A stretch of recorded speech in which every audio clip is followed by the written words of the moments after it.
وہ اکلوتا وائٹامن ہے جو جسم پر سورج کی کرنوں کے پڑنے سے پیدا ہوتا ہے۔ حتیٰ کہ دنیا کے 50% لوگ سورج کی کرنوں سے وائٹامن ڈی کے حصول میں ناکام رہتے ہیں۔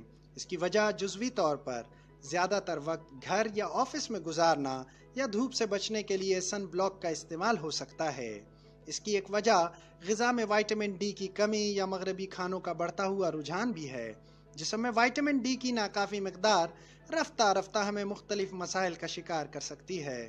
روزانہ کی غذا سے 600 انٹرنیشنل یونٹس کے حصول کا تذکرہ ملتا ہے، جو کافی حد تک ممکن ہو سکتا ہے اگر آپ اپنی غذا کا جائزہ لیں اور اس ویڈیو کے بعد ہی تھوڑی بہت رد و بدل کر لیں تو اس گھمبیر مسئلے سے اپنے آپ کو بچا سکتے ہیں جو بعد میں آپ کو صحت کے مسائل سے دوچار کر سکتی ہے۔ اسے جاننے سے پہلے کہ کون سی غذائیں یا طرز عمل ہمیں وائٹامن ڈی کی کمی سے بچا سکتا ہے، میرے چینل کو سبسکرائب کر لیں اور بیل آئیکن دبا دیں۔ قدرت انسان پر ہر حوالے سے بہت مہربان ہے، جس کا ایک مظہر وائٹامن ڈی کے حصول کا بھی ہے۔ سورج سے وائٹامن ڈی کے حصول کے حوالے سے سورج کی کرنوں میں موجود الٹرا وائلٹ بی شعاعیں، جس کی طول موج 290 سے 320 نینومیٹر تک ہے، جسم پر پڑنے سے وائٹامن ڈی کو پیدا کرتی ہے۔ صرف 10 سے 15 منٹ تک اگر سورج کی کرنوں کو براہ راست جسم پہ لگنے دیا جائے تو تقریباً 10,000 انٹرنیشنل یونٹس ایکٹیویٹ ہو جاتے ہیں۔ صرف 6 منٹ کی دھوپ لینے سے 1000 انٹرنیشنل یونٹ ایکٹیویٹ ہو جاتے ہیں۔ مگر اس کا تعلق جلد کے میلانن کانٹینٹ پر ہے۔ اگر جلد کا رنگ گورا ہو تو 10 یا 15 منٹ کافی ہوتے ہیں۔ اگر جلد کا رنگ گہرا ہو تو یہ عمل 6 گنا زیادہ وقت لے سکتا ہے۔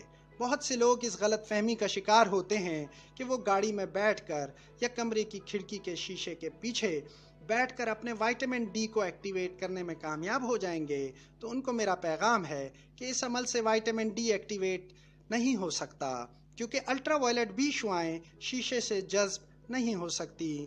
تو شیشے کے پیچھے بیٹھ کر اس خوش فہمی کا شکار نہ ہو کہ آپ وائٹامن ڈی کو ایکٹیویٹ کر لیں گے۔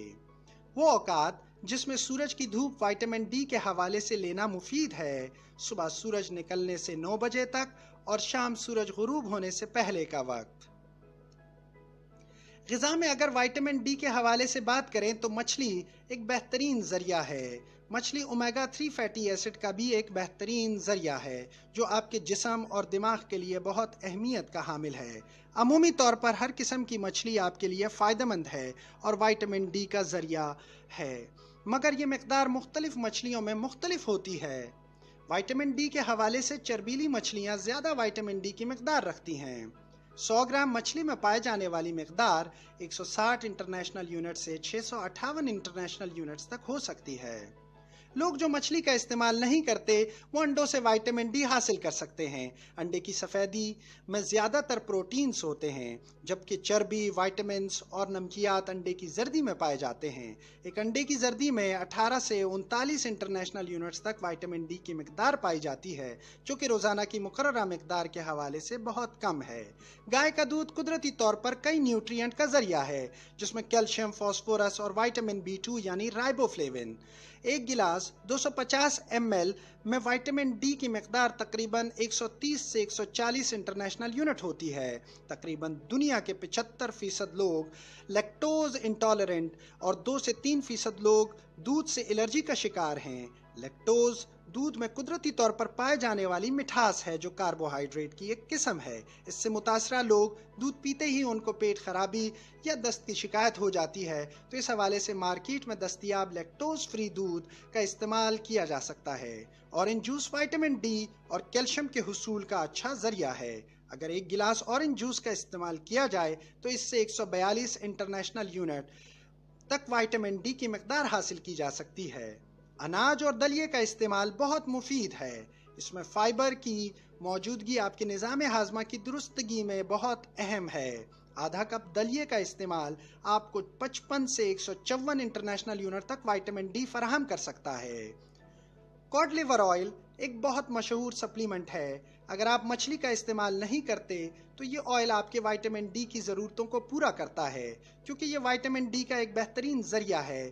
5 ml یعنی ایک چائے کا چمچ آپ کو 450 انٹرنیشنل یونٹ فراہم کرتا ہے، مگر اس کے ساتھ یہ وائٹامن اے کا بھی اہم ذریعہ ہوتا ہے اور وائٹامن اے کی اضافی مقدار آپ کے لیے ٹاکسک بھی ہو سکتی ہے، لہٰذا اس سپلیمنٹ کے استعمال سے پہلے ڈاکٹر سے مشورہ ضروری ہے۔ ویڈیو پسند آنے پر اسے شیئر اور لائک کرنا مت بھولیے گا۔ شکریہ۔